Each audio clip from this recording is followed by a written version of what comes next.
एक मुट्ठी ईमान। बहुत समय पहले की बात है।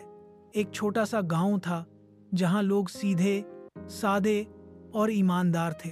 उस गांव में एक बूढ़ा आदमी रहता था जिसका नाम था अब्दुल हकीम। वह एक बहुत गरीब लेकिन नेक दिल इंसान था।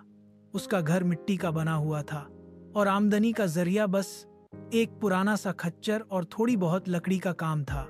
अब्दुल हकीम रोज सवेरे उठकर नमाज पढ़ता, कुरान की तिलावत करता और फिर जंगल से लकड़ियां काटकर शहर ले जाकर बेचता।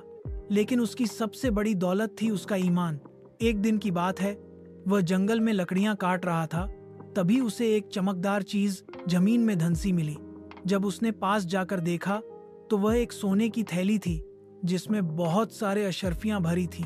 कोई और होता तो खुश हो जाता, लेकिन अब्दुल हकीम डर गया। यह अमानत मेरी नहीं है। उसने थैली उठाई और शहर के काजी जज के पास गया। बोला, हजरत, यह मुझे जंगल में मिली है, किसी की अमानत होगी।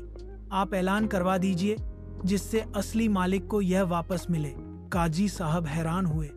आजकल के दौर में ऐसा ईमान? उन्होंने शहर में ऐलान करवा दिया। 3 दिन बाद एक अमीर आदमी आया और उसने थैली की पहचान की। जब उसे पता चला कि एक गरीब लकड़हारा यह वापस लाया है तो वह बहुत प्रभावित हुआ।